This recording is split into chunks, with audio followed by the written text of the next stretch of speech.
நல்லா இருக்கியா? நல்லா இருக்கு. என்ன சட்டையெல்லாம் புதுசா போட்டிருக்க? இந்த கல்யாணத்துக்கு எடுத்து கொடுத்தாங்க அம்மா அப்பா. எங்க அம்மா அப்பா எடுத்து கொடுத்தா கல்யாணத்துக்கு. ஆமா, எனக்கு ஒரு சந்தேகம். என்ன என்ன பெரிய சந்தேகம் கேளுங்க. சாமி எங்க இருந்து வந்தாரு? மேலோகத்துல இருந்து வந்தாரு. மேலோகத்தை சுருக்கி சொல்லு. மேலூர். நம்மலாம் எங்க பாருக்கான்? பூலோகத்துல இருக்கான். பூலோகத்தை சுருக்கி சொல்லு. ஐயோ அப்பா ஐயாலே வாடா.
வரட்டும், சுவாமியை தரிசிப்போம்.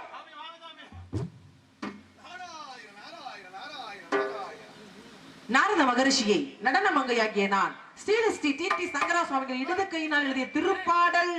பரவாயில்லையா கதை டான்ஸ் தெரிஞ்ச ஒரே நடன மங்கை நான் தான்ப்பா. கதை பாட்டு முறைப்படி பாடுவேன். எந்த நடன மங்கையும் இந்த கதை பாட்டு பாடாது.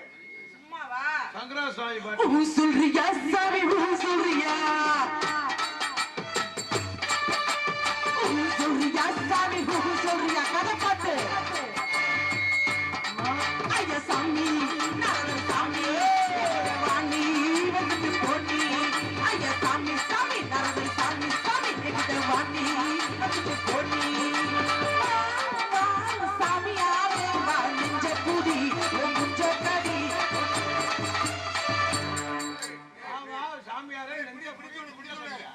அப்படியா பாடுனேன்? இல்லையே, நான் அப்படி என் நாவினால் உச்சரிக்கவே மாட்டேன். இது சங்கரா சாமி எழுதின பாட்டு. அதனால தான் அவர் செத்த இந்த மாதிரி பாட்டு பாடணும் இருக்கா நல்ல வேளை நான் நடிக்கிற நாடகத்தை பார்க்கல அவனு.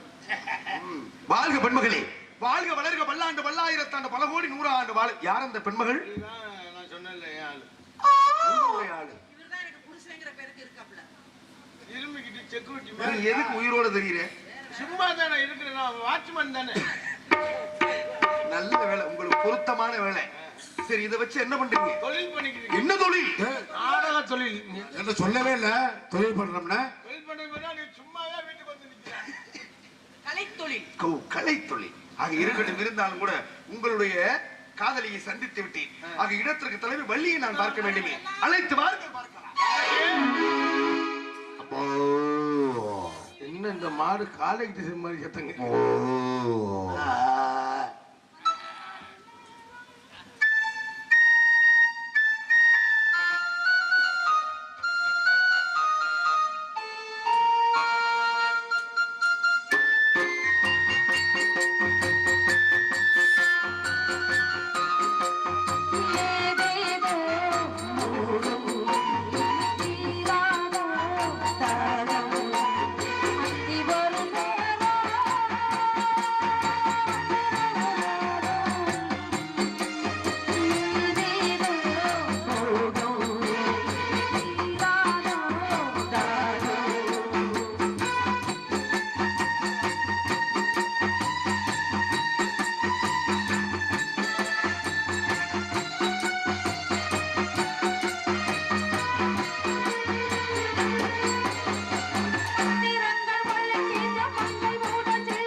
சாஞ்சிருச்சா?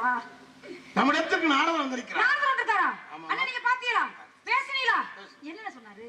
சொன்னார். நல்லா பேசுனாரா? உங்க அம்மா அப்பா கல்யாணத்துக்கு உனக்கு பத்திரிக்கை கொடுத்தேன்னு கேட்டாரு.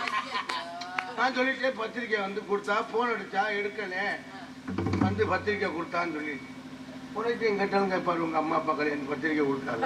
அண்ணே நம்ம அப்பா அம்மா கல்யாணத்துக்கு நம்ம எப்படி பத்திரிக்கை கொடுக்க முடியும்? அவங்க நம்ம கொடுத்தாங்களாம்.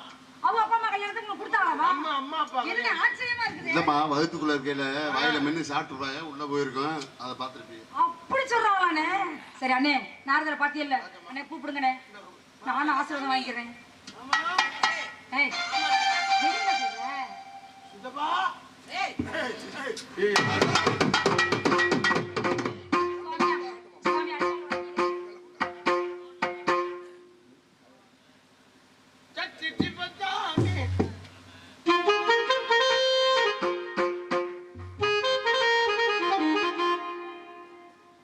என்னது நீங்க தர மாட்டேங்கிற நீ சகமப நீ மக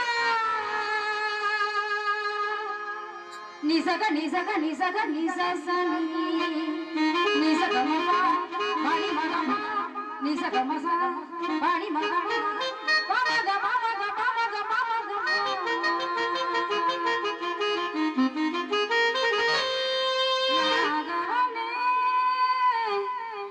ரமண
தாங்கள் போன்ற ஞானிகளை தரிசிக்கும் போது புண்ணியங்கள் பல உண்டு. தாங்களை கண்ட எனக்கும் நாட்டு மக்களுக்கும் நல்லா வாழ்க பெண்மகளே, வாழ்க வளர்க, பல்லாண்டு பல்லாயிரத்தாண்டு பல கோடி நூறாண்டு வாழ்க.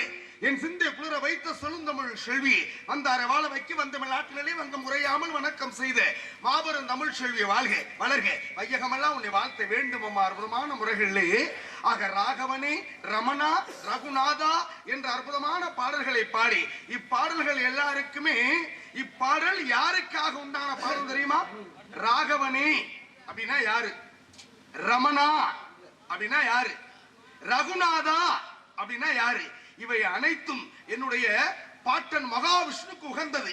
அவர் எடுத்த அவதார மகிமையிலே மாதவன் என்கிற பெயரும் அவர்தான், ஆனந்தா என்கிற பெயரும் அவர்தான். அப்ப ராமம் போடக்கூடிய நிலைகளில் இருக்கக்கூடியவர்களுக்கு ஆக வரவேற்பு பாடலாக பாடி அற்புதமாக வரவேற்பு கொடுத்தாய்மா. மற்றற்ற மகிழ்வானேன் அத்தன் மால் பிரம்மம் எனக்காக இந்த மூன்றும் சேர்ந்து ராமமாக போடக்கூடிய நிலைமை. இதுக்கு பேரு நாமம்னு சொல்லுவாங்க. அது அல்ல.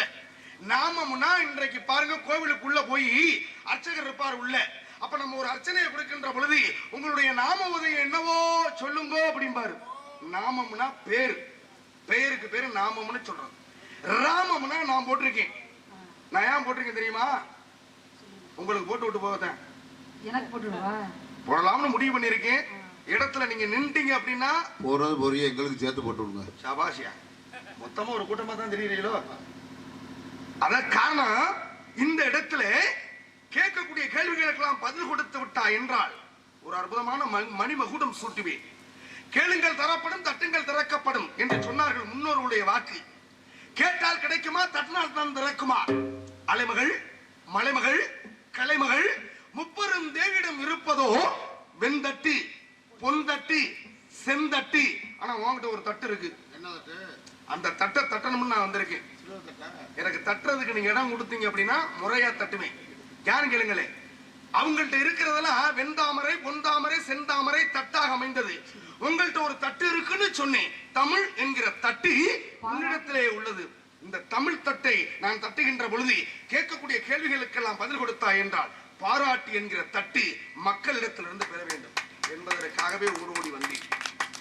என்னடா வந்த உடனே கரடுமுரடா பேசுறானே நினைக்க கூடாது. நான் கரட்டு காட்டுக்கு முரட்டு மும்பட்டி மாறி தப்பிச்சிட்டீங்கன்னா பெரிய ஆளு, சிக்கிட்டீங்கன்னா அஞ்சு முத்தனம் தான் பதில் சொல்லணும். ஆமா, தப்பிச்சிட்டீங்கன்னா உண்மையிலே பெரிய ஆளு. ஆனா மாட்டிக்கிட்டீங்கன்னா அதுக்கு அவர் தான் பதில் சொல்லணும், வேற வழியில் கிடையாது. தமிழண்ணே வேற இருக்காரு, அவரும் ஆமா, எங்க அத்தான் பதில் சொல்லணும். நம்மளத்தான் ஒரு அற்புதமா சொன்னேன். கேளுங்கள் தரப்படும், தட்டுங்கள் திறக்கப்படும் ஒரு வாசகம். பாடல்களே அற்புதமா பாடினேன். கேட்டது யாரு, தட்டினது யாரு? இந்த உலகத்துல எல்லா இடத்துலயும் போய் கேட்ட முடியாது, எல்லா இடத்துலயும் தட்டிடவும் முடியாது. செங்கானத்துல வந்து தட்டி இருக்க அப்படின்னா கதவு திறக்கணும், திறவாத இடத்துல தட்ட முடியாது. அப்ப கேட்டது யாரு, தட்டுனது யாரு? இந்த உலகத்துல இந்த கேட்டதுனால ஒருத்தன் பெருமை அடைஞ்சான், தட்டுனதுனால ஒருத்தன் பெருமை அடைஞ்சான். இதுக்கு பதில் சொன்னீங்கன்னா உனக்கு நான் பெருமை சேர்ப்பேன். கல்லான பெண் கூட முன்னாலே எழுந்தாலே முன்னாலே. நீ பாடின பாடல் வரவேற்பு பாடல் எனக்கு ராகவனே ரமணான் பாடியலமா, அதுல ஒரு வாசகம் கல்லான பெண் கூட முன்னாலே எழுந்தாலே, அதாவது எழுந்தாலே முன்னாலே. கல்லா இருக்கிறவ எப்படி பெண்ணா எழுவா? கல்லு நடந்து போய்கிட்டு இருக்கோம், கல்லு கிடக்கு. இந்த கல்லு எப்பவாவது பெண்ணா உருமாறுமா? கல்ல கண்டா நாய காணோம், நாய கண்டா கல்ல காணோம். இது நாட்டு பழமொழி. ஆனா என்னப்பா கல்ல கண்டா நாய காண, நாய கண்டா கல்ல காண அப்படின்னு சொல்லுவாங்க. ஏன் சொன்னாங்க அப்படின்னு பார்க்க போனோம்னா, ஒரு கல் இருக்கு, போகும்போது பார்த்துட்டு போவேன், கல்ல பார்த்துட்டு போறேன்.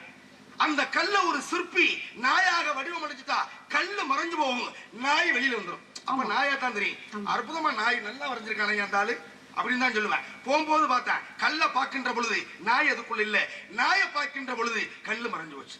கல்ல கண்டா நாய கண்டா, நாய கண்டா கல்ல காண. கல்லான பெண் கூட உன்னாலே எழுந்தாலே மண்மேலே. ஒரு கல்லான பெண் யார் தெரியுமா? அகலிய. அற்புதமா சொன்னேன். அப்படி அதாவது கெட்டிக்கார பிள்ளை எட்டி பிடிக்கணும், இப்படி பேசினா தான் எனக்கு பிடிக்கும். யார் அந்த பெண்மகள் சொன்னீங்க? அகலி. அகலி. அகலுடைய கணவன் யார் தெரியுமா? கௌதம மகரிஷி. இப்ப நான் தான் போய் சொல்றேன், யாருக்கிட்ட? இந்திரன்ட்ட போய் சொல்றேன், இந்திரா உன்னுடைய மனைவி என்ன அழகி, அதை விட மிக அழகு வாய்ந்த ஒரு பெண்மகள் பூலோகத்திலே ஒரு ஆசிரமத்தில் இருக்கின்றார். எங்க நீ பெரிய பராக்கிரமசாலி, தேவலோகத்தை ஆளக்கூடிய தலைவன், எங்க உன்னுடைய மகிமையாலே உன் திறமையில அந்த பொண்ணை மட்டும் நீ அனுபவிச்சு, நீ உண்மையிலே பெரியாள்றா. நான் தான் போய் சொல்றேன், எனக்கு கலகம் கிடைக்கணுமா இல்லையா? நான் ஒண்ணு வள்ளியை பார்த்து கலகம் பண்ணணும், இல்ல அப்படின்னா யாராவது கிடைக்கிறாங்கன்னா உங்கள்ட்ட கலகம் பண்ணித்தான் ஆகணும். கலகத்தின் வாயிலாக இந்த உலகத்துக்கு ஒரு நற்செய்தி சொல்லணும். அப்ப சொல்லுகின்ற பொழுது அப்பதான் என்ன செய்யறான் இந்திரன்? ஆக நேர வருகின்ற பொழுது, வரும் பொழுது என்ன பண்ற? அகத்திய, அதாவது கௌதம முனிவருடைய ஆசிரமத்துக்கு வர்றேன். வந்த மாத்திரத்திலே அகத்திய எப்படியாவது கௌதம முனிவரை வெளியே போய் சொல்லணுமா இல்லையா? அப்பதானே அவனுடைய மனைவியோட நம்ம வந்து உல்லாசமா இருக்க முடியும். அப்ப இவனை வெளியே, வீட்டை விட்டு வெளியே போக சொல்லணும்னா என்ன பண்ணுனா போவேன் அப்படின்னு யோசிக்கிறான். அப்பதான் பாருங்க, சேவலாக உருமாறி இந்திரன் சேவலாக உருமாறி கூவுற. கூவிய உடனே படக்குன்னு படுக்கையில இருந்து எந்திருக்கிறாரு. பொழுது புலர்ந்து விட்டது, விடிஞ்சிருச்சு, போய் கங்கையில நீராடணும் அப்படின்னு வேகமா என்ன பண்றாரு? எந்திரிச்சு கங்கைக்கு போறாரு. கங்கை பாருங்க, இவர் போற நேரத்துல உறைஞ்சிக்கிட்டே இருக்கு. அர்த்த ஜாமத்துல 1 மணில இருந்து 4 மணி வரைக்கும் ஒரு நீரோட்டமாகப்பட்டது அப்படியே அலை குறைந்து இருக்கும். அப்ப உறங்கு, அப்ப கங்கைக்கும் உறக்கம் உண்டு, தண்ணீருக்கும் உறக்கம் உண்டு என்பது பொருள். அப்ப உறங்கிட்டு இருக்கு, பொழுது சேவல் குவிரிச்சு, இங்க கங்கை உறங்கிட்டு இருக்கு, பொழுது புலரவில்லையே அப்படின்னு ஏதோ ஒரு சந்தேகம் வந்து திரும்ப வந்துகிட்டு இருக்காரு. இவன் சேவலா உருமாறி கூவி அவனை ஆத்துக்கு போக வச்சானாலே ஆற்றுக்கு. இவன் உடனே என்ன செய்யறான், கௌதமரை போல உருவம் கொண்டு நேர பஞ்சகத்துக்கு போறான். பஞ்சகம்னா கட்டில், படுக்கை அறைக்கு போயிட்டான். அந்த குடிலுக்கு போற படுக்கை அறைக்கு போகின்ற பொழுது அப்பதான் பாருங்க, அப்ப என்னடா அது இப்பதான் எழுந்து சாணம் செய்ய குளிக்க போனாரு, இப்ப திடீர்னு பக்கத்துல வந்து நிக்கிறாரு அப்படின்னு கட்டி தலவலாம் நினைக்கின்ற பொழுது கங்கைக்கு நீராட போனவே சந்தேகம் வந்து நேர வீட்டுக்கு வர்றாரு. அவரும் வந்து கதவை தட்டுறாரு. கதவை தட்டுகின்ற பொழுது அப்பதான் இங்க ஒரு நிகழ்வு நடக்குது. என்னடா அது, தாம் புருஷன் பக்கத்துல உட்கார்ந்துருக்கேன், புருஷனுடைய குரல் மட்டும் வெளியில கேக்குது. யாருன்னு இப்படி திரும்பி பாக்குறா. அதாவது கௌதம மகரிஷி வந்துட்டான் நினைச்சு என்ன பண்ற, பூனையாக உருமாறி அப்படியே மெதுவா நழுவுறேன். ஏன் பூனையா உருவம் எடுத்தான் தெரியுமா? நடக்கிற சத்தம் வெளியில கேட்க கூடாது, கேட்டா புரிஞ்சங்காரன் பார்த்து போடுவான். என்னடா அவனுக்கு பதில் சொல்றது? அப்பதான் பூனையா உருமாறுறேன். அப்ப பூனையாக உருமாறி, இன்றைக்கு பாருங்க பூனையிலையும் பல விதமா இருக்கும்.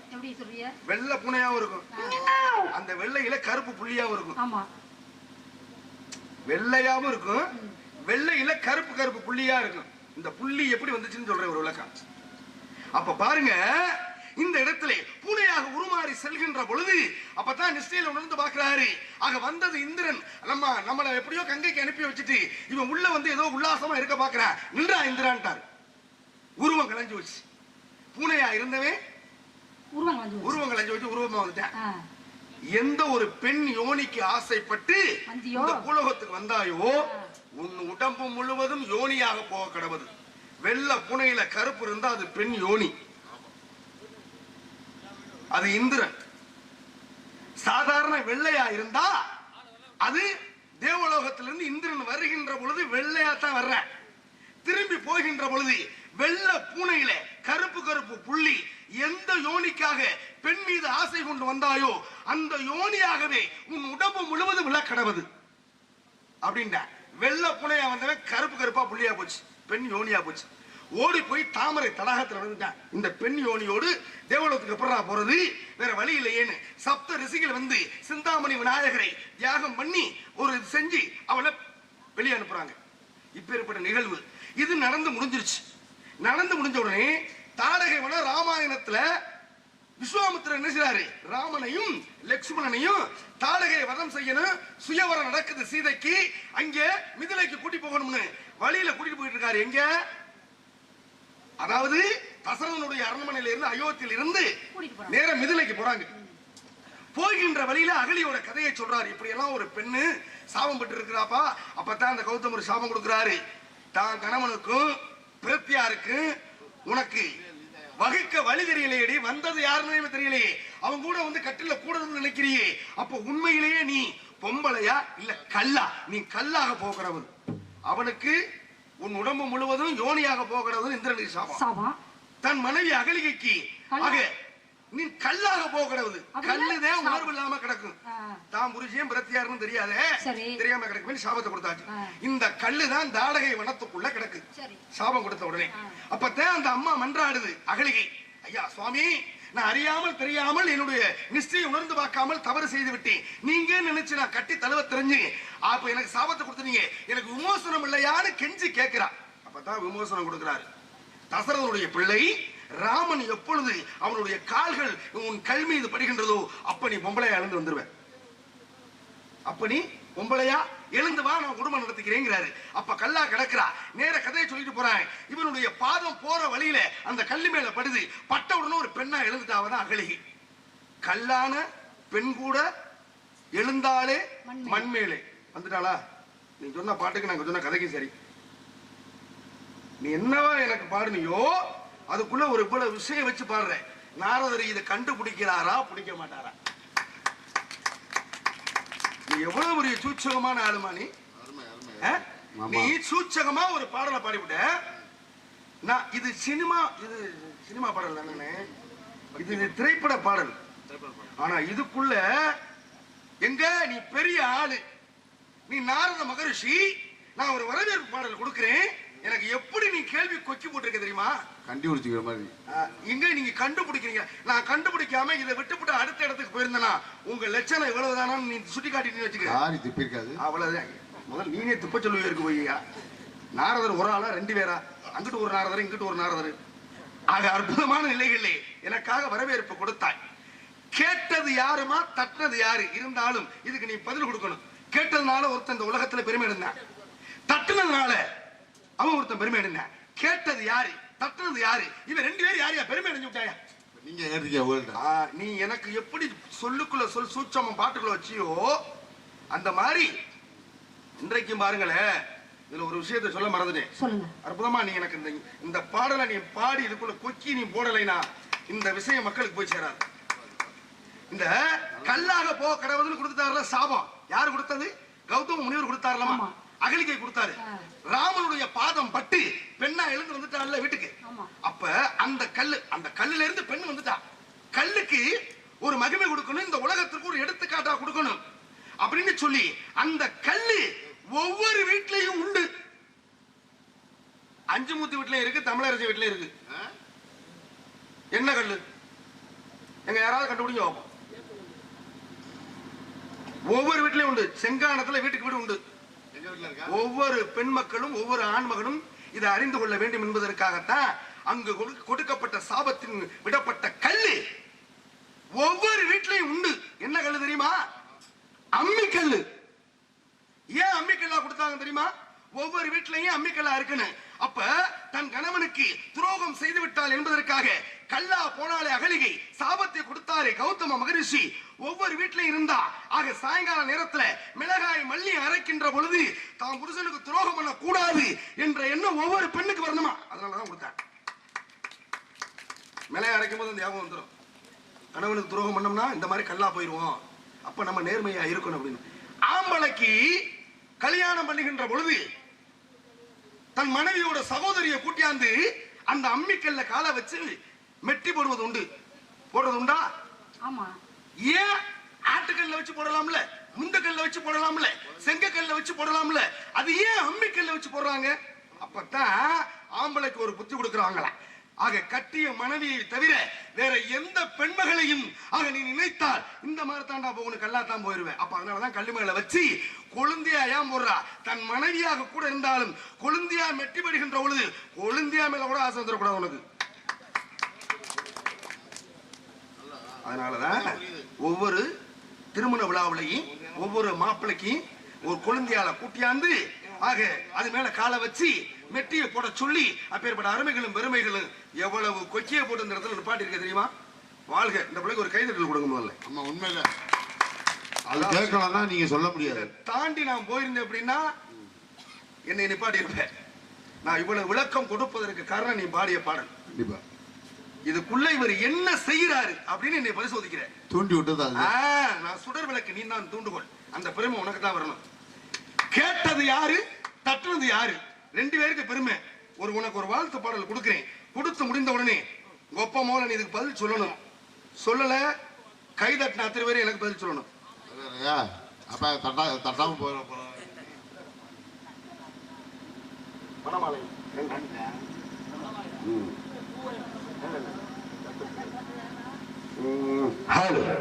அற்புதமான முறைகளை எனக்காக வரவேற்பு கொடுத்தாய். நான் ஒரு வாழ்த்துறை கொடுக்க வேண்டும் என்பதற்காக எப்பேற்பட்டது மணமாலையும் மஞ்சளும் சூடி வர வேண்டும் கோலத்தில் என்பதற்கு இணங்க